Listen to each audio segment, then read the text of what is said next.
Testing 1 2 3. Testing 1 2 3. This is Radio Free Mormon on the air, broadcasting behind enemy lines. Tonight's episode, arguing against the evidence.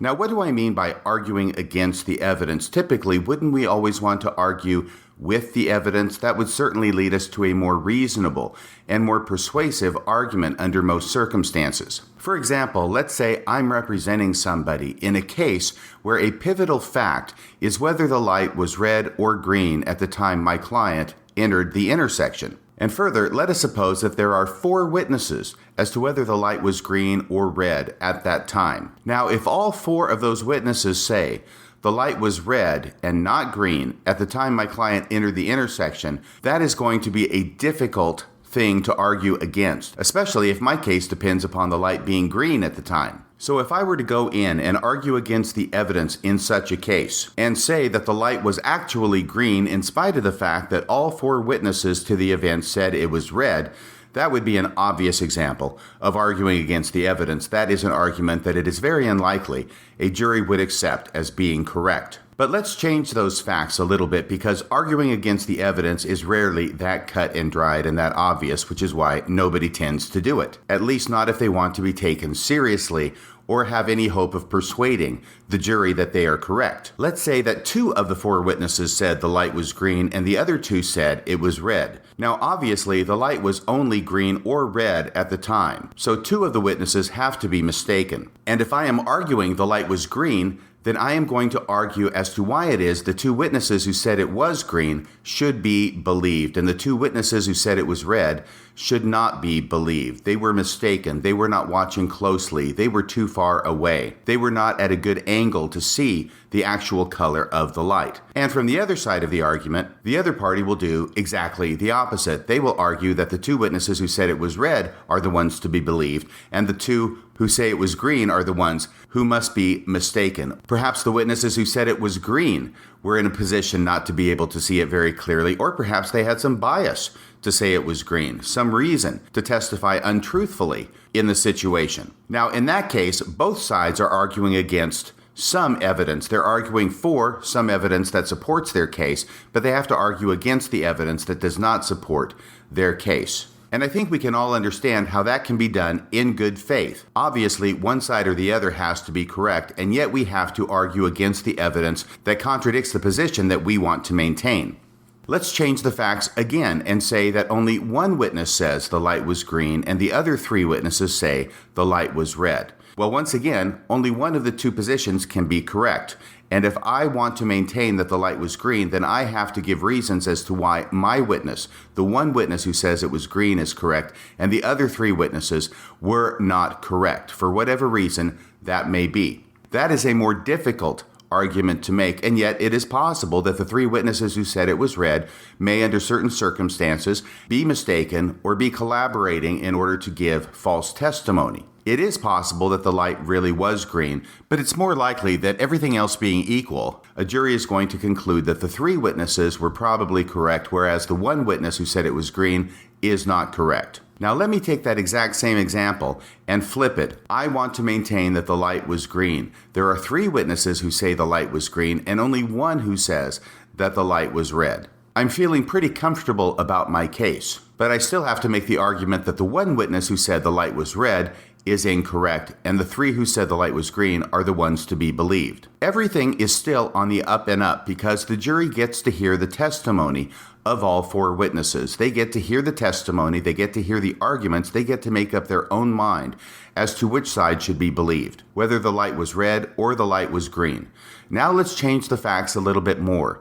And let's say I have 3 witnesses who say the light is green, but then I discover before trial that there is a 4th witness who says the light was red. The other side in this imaginary lawsuit does not know about the existence of this 1 witness who says the light was red. I have discovered this witness through my own independent investigation. Well, if I am a prosecuting attorney, I am bound under the law to disclose this to the other side. This is what we would call Brady material. Brady material is evidence that the prosecutor has, which would tend to show that the defendant is not guilty. It is exculpatory evidence. And if the prosecutor ends up finding exculpatory evidence they are obligated under the law to provide that to the other side. And certainly in most situations, the prosecutor does just that. There are, however, some unfortunate instances where prosecutors do not disclose Brady material to the other side, because the prosecutor knows it will hurt the prosecutor's chance of gaining a conviction. In such situations, where a prosecutor does not disclose Brady material and a defendant is convicted, if it should happen that subsequent to the conviction, it comes to light that the prosecutor did not disclose exculpatory material in the prosecutor's possession, that conviction can be reversed and even dismissed based upon prosecutorial misconduct. So let's return to my example of the 4 witnesses. The one who says the light was red, the 3 who say the light was green. I have discovered through my own investigation the one witness who says the light was red, and I have not disclosed it to the other side. And let's say that for whatever reason, this one witness who says the light was red could possibly tend to be more believable than the other 3 witnesses who said the light was green. But I sit on this evidence and I do not disclose it to the other side, with the result that the jury never hears about the one witness who said the light was red, but only hears about the 3 witnesses who said the light was green. As far as the jury is concerned, I have a rock-solid case. There are only 3 witnesses, at least as far as the jury knows, that say the light was green, and they are all unanimous in what they say. The problem is that I know that there's evidence that contradicts it, but the jury doesn't. And I have taken steps in order to prevent the jury from ever finding out about the one witness who says the light was red. And therefore, the jury also does not get to know why it is that this one witness who said the light was red might be more believable than the 3 witnesses who said the light was green. If I were to then stand up in closing argument and say there are only 3 witnesses, and all of them say the light was green, the witnesses are all agreed on this fact, and therefore the jury should find that the light was green. As far as the jury knows, I'm not arguing against the evidence. I'm the only one who knows that I'm arguing against the evidence, and I have taken the unethical step of hiding the evidence that contradicts my theory and keeping it from the knowledge of the jury. Okay, why have I gone into this long series of hypotheticals about the light being green and the light being red and the number of witnesses who say the light was green and the number of witnesses who say the light was red, and then hiding the evidence of the one witness who said the light was red? Well, the reason why is because a listener to the Radio Free Mormon program named Steve sent me an email regarding an article that was written in 1960 for the church magazine, The New Improvement Era, by none other than Joseph Fielding Smith. And as many of you may be suspecting, this has to do with the 1832 account of the first vision. I devoted an entire episode to this subject. I believe it was episode number 3, Hiding Church History, and I have touched on these facts several times since then. The thumbnail version is this. There are 4 accounts known of the first vision, which Joseph Smith either authored or spoke, and it was written down by a scribe. Those are the 1832 account, the 1835 account, the 1838 account, and the 1842 account. In the last 3 of those accounts, including the 1838 account, which became the official version and is published in the Pearl of Great Price, Joseph Smith recounts seeing 2 beings in his first vision, the Father and the Son. But in the 1832 account, the earliest of the 4 accounts, and the only one written in Joseph Smith's own handwriting, Joseph Smith reports seeing only one being, and that being was the Son of God, i.e., Jesus Christ, which is made clear from the context. Now, as listeners to this program know, the 1832 account was not generally known among members of the church. In fact, it was completely unknown among members of the church up until 1965. And once again, going with the thumbnail sketch, the reason why is because Joseph Fielding Smith, in the 1930s, when he was not only an apostle but also the church historian, happened upon the 1832 account of the first vision. He had it cut out of letter book 1 in which it was contained. He took those pages and stored them in his safe, his locked safe, in his office, and he hid the 1832 account there. It is obvious that Joseph Fielding Smith knew the contents of the 1832 account vision. He knew that it mentioned Joseph Smith seeing only one being in that vision, and that is almost certainly why it is that he took steps to have it removed from the letter book in which it was contained and hid it in his safe. We also know that Joseph Fielding Smith would not allow other people to see the 1832 account of the first vision, even if those other people were members of the leadership of the church, even in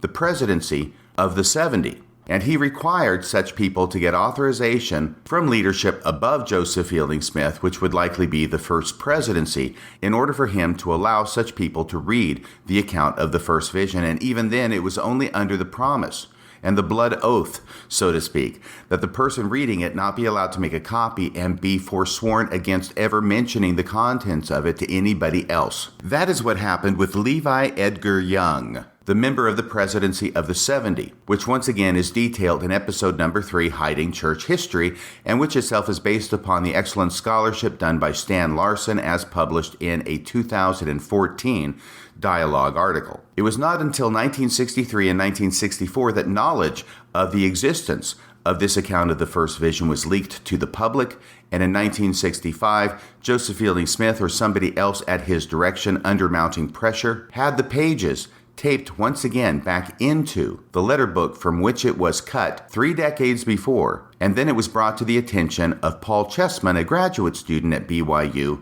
who was writing a master's thesis at the time for inclusion in his master's thesis. It is against this backdrop that Joseph Fielding Smith wrote an article in 1960. Remember, as of 1960, the 1832 account is in his safe. He knows it's in his safe. He knows it is protected against public dissemination, and very few people other than himself know the contents of that document.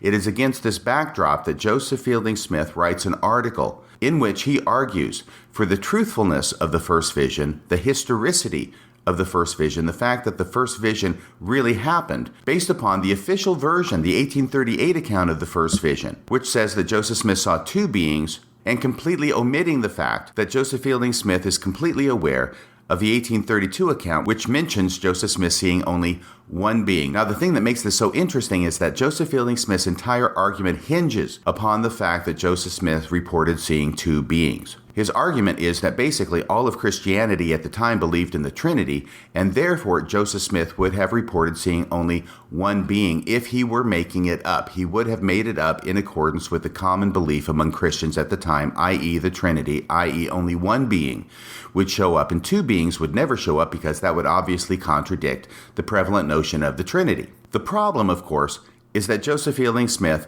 is keeping information from his audience. He is hiding information from the jury. He knows about somebody who said that the light was red. He's only going to talk about the 3 people who said the light was green. And in fact, in this case, we're talking about not 4 different witnesses. We're talking about one and the same witness giving 4 different reports of whether the light was red or the light was green, of whether there were 2 beings who appeared in the vision or only 1 being who appeared in the vision. And under these circumstances, the fact that the 1832 account is the earliest known version and the only one written in Joseph Smith's own handwriting would tend to indicate that that version more closely approximates the truth of what Joseph Smith claimed he saw, rather than subsequent versions in which he says he saw 2 beings instead of 1. Let's go to that article now. This article comes from the February 1960 Improvement Era, pages 80 through 81. Once again, this article was brought to my attention by a listener to the program named Stephen White. And yes, I did make sure I had permission from him to use his full name before including it here. The article is written by Joseph Fielding Smith and is titled, "What Evidences Do We Have to Substantiate the First Vision of Joseph Smith? Can we prove that his story is true and that he was not deceived or a deceiver?" Here's what Joseph Fielding Smith writes in 1960. "It is well known that the truth or falsity of a story lies mainly in the details. There are some details connected with the vision given to Joseph Smith the prophet that may appear to many as insignificant, and by many members of the church are overlooked. Yet they are of vital and of overwhelming importance. Well, what could these details be, Joseph Fielding Smith? He tells us. We are all aware of the fact that in the year 1820, the Nicene Creed held almost universal sway throughout the Christian world, Catholic and Protestant alike. Christian ministers, scholars, and professors through the centuries had accepted this creed in the main as being true. Today, the religious world ridicules the idea of an anthropomorphic God, whether they accept this creed or not, and look upon God as an invisible essence or power in the universe. Many, if not all, declare that he is without passions, is immaterial, and that the Father and the Son are merely expressions of one God or supreme governing influence of power. It was the common belief in the days of the prophet Joseph Smith. This is Joseph Fielding Smith writing. It was the common belief in the days of the prophet Joseph Smith that Christ was a manifestation of God in the flesh, but that after his resurrection, he shed his body and was again absorbed into the universal essence, power, or immaterial spirit that fills the universe. Now here I think that Joseph Fielding Smith is overstating his case. There were certainly other people who believed differently at the time of Joseph Smith than the way it is presented here in the article. However, it is important for Joseph Fielding Smith to lay the groundwork that basically everybody and their dog believed in the Trinity at the time of Joseph Smith in order to lay the groundwork for what follows in the rest of his argument. An argument that, by the way, will be based upon hiding and continuing to hide and not address the actual 1832 account of the first vision that Joseph Fielding Smith knows good and well is residing safely and unknown in his own safe, even as he writes this. The next section is Joseph Smith exposed erroneous Godhead doctrine. The article goes on. It is unreasonable to think that Joseph Smith, at the age of 14 years, could have found the error of this doctrine, i.e. the Trinity, the error of this doctrine which he had been religiously taught, and come out in contradiction to it if he were telling an untruth. See, there it is. Joseph Smith would not have contradicted the Trinity if he were telling an untruth, or in other words, a false story about the first vision. He goes on. The most natural thing would have been for him to say when returning from the grove that he had seen an angel. Moreover, he would have been most unlikely to have declared that the messenger had told him that all of the religious teachings and teachers were in error of the divine truth. Now, once again, Joseph Fielding Smith has in his possession the 1832 account of the first vision, which contradicts subsequent accounts on this matter. In the 1832 account, Joseph Smith writes that he has already figured out through his study of the Bible that the various sects of Christianity are all in a state of apostasy, and he realizes this before he goes to the grove to pray. This is in stark contrast, and some might say even contradiction, to the 1838 account of the first vision, the official account, that Joseph Smith doesn't know that all of Christianity is in a state of apostasy before he goes to pray, and only comes to that conclusion when God himself tells him that in response to his prayer. Once again, going back to that part of the article. Moreover, he would have been most unlikely to have declared that the messenger had told him that all of the religious teachings and teachers were in error of the divine truth. Presumably, he would have said that the messenger told him to join one of the contending religious sects. Possibly that if he would wait, the Lord would call upon him to start a religion. Never in the world, and this is the crux of the argument by Joseph Fielding Smith, never in the world would he have declared that two glorious personages had appeared to him and had told him not to join any of the existing creeds and churches. He is making this argument even while he knows that the 1832 account is stowed away in his safe, which says not that two glorious personages appeared to Joseph Smith, but that only one personage appeared to Joseph Smith. And in fact, in that 1832 account, there is no mention about Joseph Smith not joining any of the churches. It is simply an account of how Joseph Smith receives a personal forgiveness for his sins. Now, once again, Joseph Fielding Smith knows this evidence is there. He's keeping it from his audience, and it is based upon the fact that his audience does not know the existence of the evidence that Joseph Fielding Smith himself knows about, that he makes this startling argument. Once again, quote, "Never in the world would he have declared that two glorious personages had appeared to him and had told him not to join any of the existing creeds and churches." He goes on, "Without question, this was the furthest thing from his mind when he went into the grove, and that was his expression afterwards." Well, at least in accounts other than the 1832 account that only Joseph Fielding Smith knows about. He would not have dared to come from that interview declaring that all of the creeds and churches were wrong. Young as he was, he had wisdom enough to know that such a thought would have been fatal and would have brought only condemnation upon his head. Well, it is an open question as to what Joseph Smith actually said, if he said anything, when he came out of the grove when he was 14. All we know is that the first time he gets around to recording it is in 1832, 12 years later, 2 years after the church has been organized. And even in that first handwritten account, he says nothing about two beings appearing to him, and he says only that the message was that his sins were forgiven. Going on with the article, without any question to the contrary, it must be assumed that Joseph Smith when he went to pray, had an idea that somewhere the divine truth was to be found. If he had cunningly thought out a plan, now get this, if he had cunningly thought out a plan, he surely would not have dared to face the religious world with such a story as that he had received a visitation from both the Father and the Son. Well, ironically, Joseph Fielding Smith knows that in the first account, the 1832 account, he did not say he received a visitation from both the Father and the Son. And so strangely, Joseph Fielding Smith ends up arguing that this actually was a cunning plan on the part of Joseph Smith, even though he knows that that's what he's arguing, and he knows the evidence that contradicts his argument. Once again, let me read that sentence and see how it compares. When you put yourself in the place of Joseph Fielding Smith, who knew about the 1832 account of the first vision, that it was hidden in his safe, and as far as he knew, it would never be revealed to the public. Once again, quote, if he had cunningly thought out a plan, that's Joseph Smith, if Joseph Smith had cunningly thought out a plan, he surely would not have dared to face the religious world with such a story, as that he had received a visitation from both the Father and the Son. Going on with the article, from all the teachings he had received, well, we're kind of presuming a lot there, but from all the teachings he had received, that was evidently the furthest thought from his mind. It was too revolutionary and conflicted universally with all of the religious creeds, Catholic and Protestant, in the world. Now get this next line, please pay close attention here. This is remarkable, honestly. Quote, he, Joseph Smith, might have said that the Son of God had appeared to him, but this is something very remote, considering the universal belief. Now this is incredible to me, and here's why. In the 1832 account, the account that really only Joseph Fielding Smith knows about in his safe, remember? That's exactly what happened.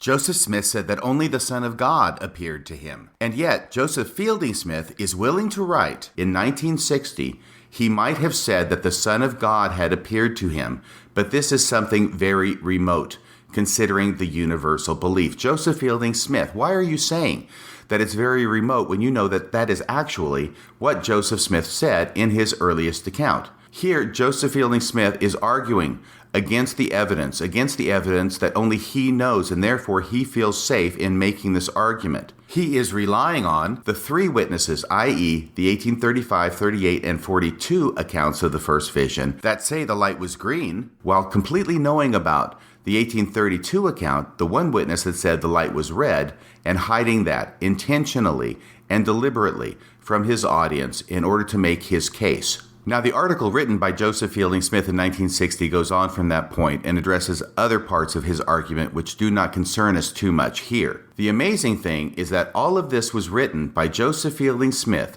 in 1960 and published in 1960, while Joseph Fielding Smith actually had the 1832 account in his safe and had already had it there for over 3 decades. He would not even allow a member of the presidency of the 70 to look at it without approval from leaders higher up than Joseph Fielding Smith, and then only under absolute condition that a copy of the 1832 account of the first vision not be made and that the contents not be discussed with anyone else. All of the secrecy that Joseph Fielding Smith is going through in this regard is one thing, but then to write an article for the Improvement era in 1960, which attempts to prove the first vision account true based almost exclusively on things that are not proven by the 1832 account, and in fact which are contradicted by the 1832 account that Joseph Fielding Smith has hidden in his safe, is astonishing. Even as he is writing this article, Joseph Fielding Smith knows that his argument is undercut by the evidence he has hidden in his safe. From his point of view, it is apparently okay to do this, so long as the members are kept in the dark about the real evidence. And now, here's the really funny thing. We know that this was written originally by Joseph Fielding Smith in 1960. The amazing thing is that this very same article was republished by the LDS Church in the Ensign magazine in October of 1987, 27 years after the original article was published and 22 years after Paul Chessman was allowed to include the 1832 account of the first vision in his master's thesis in 1965.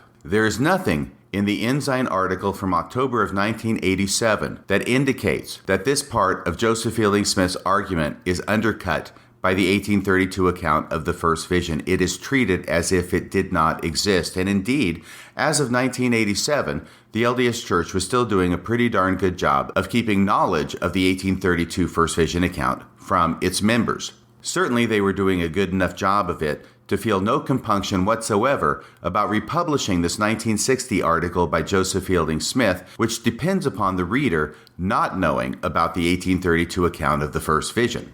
So what am I to make of this strange article from 1960 in which Joseph Fielding Smith argues that the first vision is true specifically because Joseph Smith reported seeing two beings in the vision? And not only that, he says that if Joseph Smith had made the whole thing up, if it was a cunning plan by Joseph Smith, he would have reported seeing only one being in the vision. Well, I had already known that Joseph Fielding Smith had no problem with taking a problematic church document which contradicted later church history on a very important vision, i.e. the first vision, and hiding it in his safe and restricting access to it. But now it seems to me that this article makes things even worse. It's one thing to hide evidence away and not talk about it and keep it from the knowledge of the members. That, to my mind, is bad enough. But then to go out and publicly make an argument that the first vision is true because Joseph Smith saw two beings, while all the while knowing you've got the earliest account in your safe in which he says he saw only one, that is even worse. In the words of Hamlet, it out-Herods Herod. And what it leads me to conclude is that when church leaders say things, even respected church leaders say things, make pronouncements, make arguments within a context that supports the dominant narrative of the LDS Church, that maybe, just maybe, I have to take what they're saying with a grain of salt. That it is possible that they are arguing against the evidence. And not only that, they may be arguing against evidence that they're not allowing me to know about. A disquieting thought, indeed. That's about all for tonight. Until next time, this is Radio Free Mormon, signing off the air.